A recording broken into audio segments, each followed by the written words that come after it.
Our next presenter, Ashok Prajapati, Evolution of cFS. Okay, hello. I think most of you know me. I met many of you. Thanks for coming to me and discussing your personal needs. So again, I'm Ashok Prajapati. Title doesn't say new, but I'm new, who took over last month. So I have a lot of software background, about 20 plus years, and I've been working on embedded systems, mainly on robotics, many power PCs, and various RTOSs. My experience goes to like SDPs, like enhancing operating system, enhancing network stacks, like TCP/IP stacks, and general software development. And a lot of work I did on deep learning AI type stuff, used Xilinx, Beta Linux, Yocto. So it's just, I'm all over. Now, heading over to this area, and hopefully with my background, I'll do a better job. So here are a few things. I can talk about a little bit what Goddard's Flight Software Systems branch does. We do a lot of cFS. We do a lot of support for various missions, including maintaining cFS. As of now, you all know what cFS is. Let me know if anybody doesn't know what cFS is. Usage impacts. It's not going to be too deep presentation today, just more of like programmatic, what roadmap is in Horizon. Some long-term vision objectives, roadmap, few things I'm going to cover. We might answer some of your questions we have in the last few days. Some things like EDS, some scripting, addition, some AI inferencing, zero trust architecture, security and cryptography, and also improved multi-core support. So I'm not going to deep dive into this slide, but basically from CF side, we maintain cFS. We are a maintainer of cFS. We have been maintaining over 10 years, came around 14, 15 time frame. First mission that flew with cFS was Alaro. And since then, we have been supporting missions across NASA and beyond. There are many commercial partners as well, and we have been helping out. So what cFS is, you all have seen similar architecture. So to the right, you see the blue stuff. That's cFS team's responsibility, and we just periodically update it, maintain it, and try to release it. And apologies, sometimes like there are delays, and we put out as candidate and do not release it, but those are very, very close to the released versions of it. So just a little note on there. cFS is TRL9 flight software framework. You all know it's very modular, very easy to use. Myself was a user of this, and I could say that confidently. I worked on CCRS, this Mars sample return.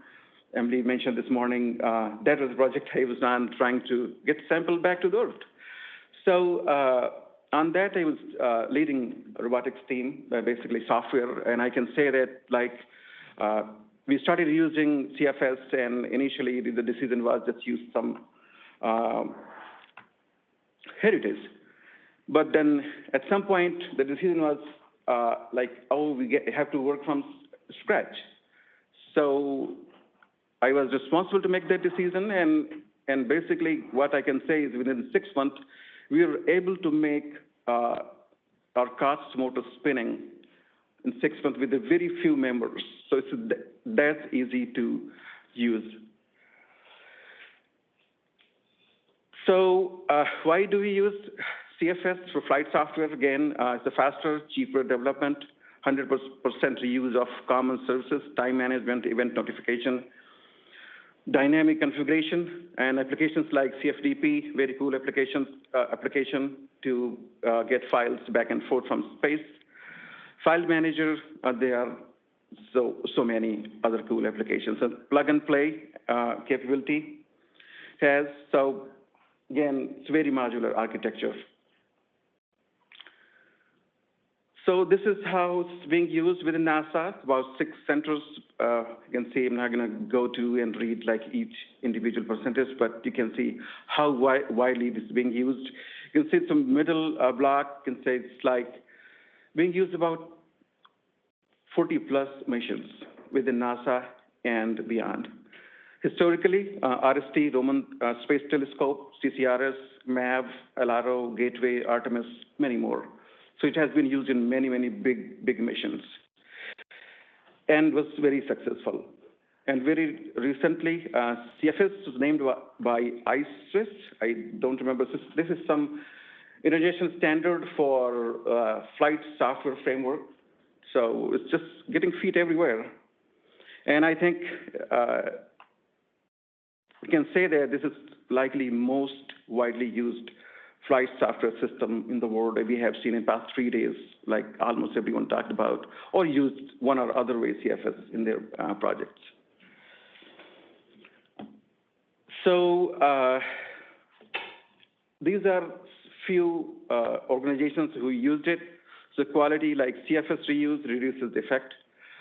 It's a very proven framework, and you can say that as much as 95% over starting from new software. Similarly, for the cost-wise, you can save up to 70%, low risk, and better schedules, since a lot of things are proven, a lot of things you just get it. So as I said, it's standard for many organizations, including NASA, ESA, CSA, this Canadian Space Agency, JAXA, the Japanese agency. And very recently, you might have heard about this Intuitive mission moon landing, and that some issues during landing. And this was noted by the CTO because of cFS, they were able to save the mission because they were able to update the software right at this space. So it's mission saver. And to the right, like there are a lot of organizations using this, like DODs, academia, private and international sector, ESA, a lot of universities. So if you don't see your name or logo using cFS, you can reach out to me so your logo goes here next time.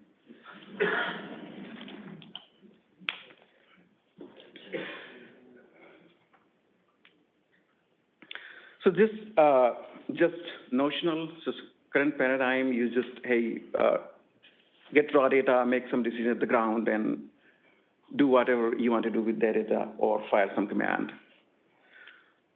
So as we explore, and a lot of feedback, a lot of people presented their work on AI, ML, and we are also focused on or looking into it. Hey, just why don't we add some support for AI, ML, and do onboard inferencing and make some decisions just right there? You save a lot of time. So that is in our roadmap. And here are a few, like we are actively working on expanding our team. Like in the past, we have been like getting support from various projects, a little bit here and there. But now we are trying to rebuild the whole cFS team, and that's what we're working on. And that's why you see all the new staffing. We got new PDL, myself, and just adding new members, along with our like support from community. So I'll get to that. Again, like so far, we have been supporting few real-time operating systems like VxWorks, RTEMS, and some emulations, including like obviously standard Linux, Red Hat, or Ubuntu. Definitely enhance deep space mission support, provide edge cutting, and reduce reliance on space source links. Just add some advanced capabilities for industry and academia, protect assets from adversaries. So here are a few details on our roadmap. Like definitely somebody asked yesterday when they were presenting his EDS supported software. So definitely we are working on it, and we will support it very soon. So you'll get that with the newer packages. Scripting, we have used scripting, some homegrown scripting for CCRS, RST, and we have been very successful. And I think this makes more sense to have some widely supported scripting, and we are working on Lua right now, and we got into the prototype stage, so it's coming. And again, a lot of people talked about Python, and I know it's like even for academia and industries, heavy user of Python. A lot of cool libraries come with Python for especially like AI and deep learning. So we are looking into that to support so we can utilize that's already done work. So AI inferencing, not going to talk about too much on it, but definitely we are looking into it, just adding some inferencing engine support. So like, hey, you train your models at ground and just upload it and make some decision autonomously. So zero trust architecture, this is another thing in our radar, like we don't want any app accessing any messages. So this is another thing we want to add, like, hey, nobody can talk without authorization and authentication, even within the spacecraft. So obviously, we have focused on security and cryptography. So that's another thing in our roadmap we're going to work on. And finally, improved multi-core support. Right now, it's just picks up first core. You can have different children of a task, but and this is actually, we have already done this work, and it's about just moving to the mainstream. For CCS, we have done multi-core support. And finally, so again, core flight software was designed from the start with this evolution. Actually, as I said, 10 years ago, and 10 years ago, it came too far. And it's just helping the whole community, actually, whole world on many projects and missions. And people can very cost effectively, accomplish their missions and projects because of cFS. Again, widely used by various NASA missions, OGAs, commercial partners, and even multiple international space agencies. And we are supporting many commercial partners, so we know that how that's being used. So this was basically GSFC, a guarded product, and now we're trying to engage partnerships and just expand the community reach. So that way, like a lot of you and many others did beautiful job, and like at least I have seen in past 3 days, so many good work you guys did, and we are very much open to partner with you and anything we can bring back to community. So community can benefit from your work, from our work. So again, we are on it for adding or accommodate all advanced technology you all are seeing. So like very smart people in our team, like very deep. So I'm hoping we'll get there very soon. Again, we are also looking into new generation hardware, like a lot of people talked about, hey, various fancy hardware, performance computing, all that. So we are looking on that side as well. So with that, again, we are open for any comments, questions, ideas, discussions. And here are emails, so feel free to reach out to me, especially, and I would love to work with you. And any help we can provide on your project or anything you're doing with cFS. And if you have, in my opinion, no idea is dumb, like people say, hey, no question is dumb, but in my opinion, no idea is dumb, it may not be relevant to you. So feel free to reach out to me, and I would love to hear your any ideas you have that can make cFS better, that can make process better, anything. So feel free. With that, I think that's all. Thank you. Any questions?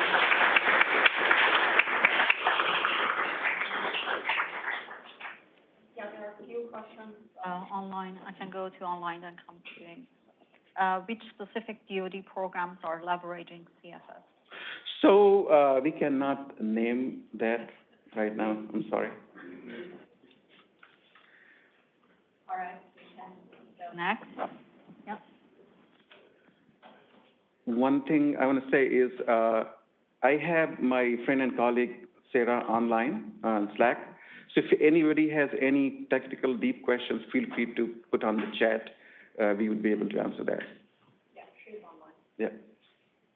Please go ahead. Hi. Hi. Two quick questions. The first one is, you mentioned external applications from ESA. Could you elaborate more on what kind of applications are provided, and if there is something to add support for ESA standards? And second question is, do you have any target date for the topics you mentioned in the roadmap? Right now, I do not have a target date because we are working on these, and depending on like what is required will take priority. And I didn't get your first question about ESA, like you said some apps. Can you repeat, please?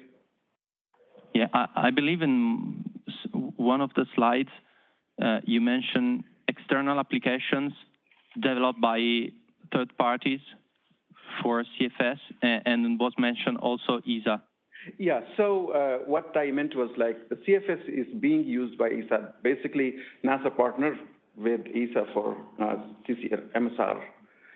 You may know that. So, and we use cFS on that. And when I said external applications, so a lot of companies, like they're doing their, like if you go back to on my chart, so there's some specific cFS section, but there are some program and mission specific application, and a lot of other companies doing those applications. So that's what I meant was like external applications. And external also meant was like beyond NASA. So a lot of external agencies or organizations using cFS. Okay. Do you know of any effort to add support for some ESA standard to cFS?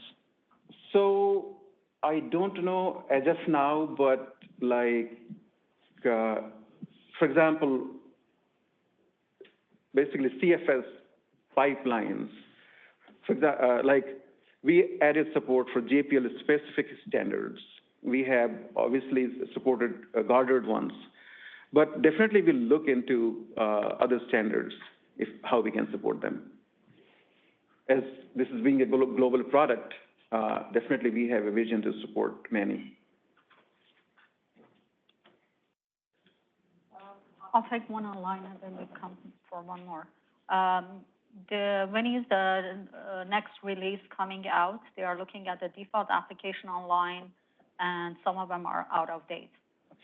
Yeah, so my apologies on that. Like we have been not very active on updating like our readmes on GitHub. I just noticed very recently, so I'm working on that. So it's really very up to date, and our release is ready. So Draco was a little bit stuck on like the release process, so it will be coming out very soon. Okay, so I want to preface with I really like cFS, but I want to understand the perspective from the top. And so my question, I have a two-part question. What do you think is the largest issue with cFS from a program level? And what is the largest issue you are going to solve in the short term? So, like, as I said in my roadmaps, these are the like very hot issues coming from feedback from community, from various like NASA missions. Hey, these are the things so these are our priority right now. In terms of like biggest issue, like being myself into a program, and at least I did not face any issue. That's what I was giving an example. I was able to make that happen like within 6 months, what we have done in 2 years previously with Heritage.